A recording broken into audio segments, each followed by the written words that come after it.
un tour de poignet et puis de l'eau, à la grande satisfaction du maire de Port-Bouët et du ministre de l'Hydraulique. Ce geste simple, hommes, femmes et enfants du quartier Jean Folly dans la commune de Port-Bouët peuvent le répéter à l'envi dans leurs habitations respectives. Des travaux d'adduction en eau potable y ont été réalisés dans le cadre du programme Eau pour tous. Et à la faveur de branchements sociaux, les ménages se sont procurés leur compteur d'eau. Aujourd'hui, l'approvisionnement en eau potable a trouvé une réponse satisfaisante dans le quartier Hier sans eau de la commune de Port-Bouët. L'exercice 2021, nous avons voté un budget de 100 millions de francs CFA pour contribuer à l'adduction d'eau potable. C'est une véritable bouffée d'oxygène pour non seulement nos concitoyens, mais surtout pour notre conseil municipal. Je voudrais vraiment remercier le ministre et le gouvernement.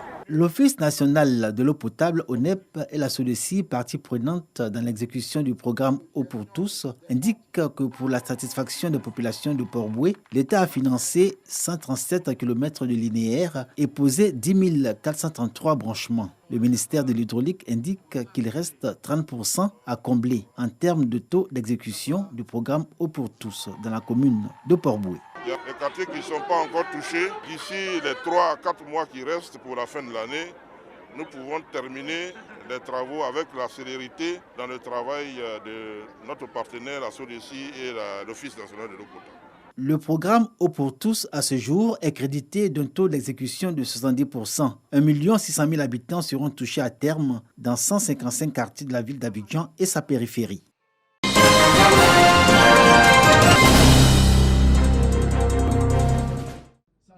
Après 3 jours d'analyse, le comité artistique international, constitué d'experts, a statué sur les 801 candidatures artistiques en lice pour la 12e édition du marché des arts et du spectacle d'Abidjan-Massa.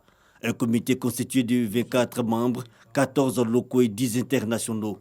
78 artistes et groupes artistiques originaires de 23 pays retenus donc. Dans le détail, 32 groupes artistiques en musique, 9 en théâtre, 14 en danse, 6 en slam, en humour, art du cirque et marionnette. Nous avons choisi les différentes compagnies de danse contemporaine et puis danse patrimoniale. Au-delà même de la qualité, qu'est-ce que tu peux apporter pour participer à l'évolution du monde, à l'évolution du pays? Le critère, c'est l'excellence, le talent, la diversité, parce que Massa, c'est panafricain. Les industries créatives, le défi des contenus, le thème choisi pour cette édition. Artistes, professionnels des médias, experts de l'économie numérique, opérateurs culturels exposeront et partageront lors de cette édition leurs expériences sur l'industrialisation des œuvres artistiques. La nouvelle direction ministérielle impulse à la nouvelle direction du Massa la charge de travailler sur l'industrialisation des arts. Le ministère emporte le nom.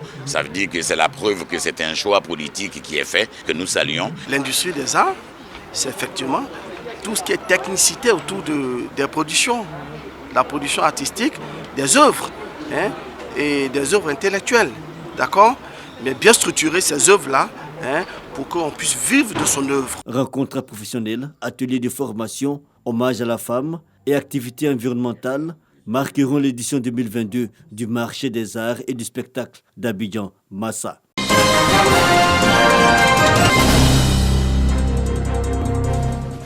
Devant leurs parents, amis et connaissances, ils vivent un instant de bonheur. Une dizaine d'étudiants sortis de l'EAMO, École africaine des métiers de l'architecture et de l'urbanisme de Lomé au Togo. Des boursiers de l'État de Côte d'Ivoire, de retour au pays, munis de leur diplôme après 5 années de formation. Ils font désormais partie du cercle des architectes, urbanistes et spécialistes de la gestion urbaine en Côte d'Ivoire. Nous nous sentons prêts à embrasser cette carrière d'architecture et qui nous permet aujourd'hui de pouvoir montrer ce que nous avons pu apprendre durant ces 5 dernières années. Nous voudrons donc les encourager et les orienter, les exhorter à pouvoir tenir bon et pouvoir mettre en pratique tout ce qu'ils ont reçu comme formation à l'école pour que cela fasse bien à la population. L'EAMO est une école interafricaine de type supérieur classée parmi les plus prestigieuses écoles d'architecture en Afrique.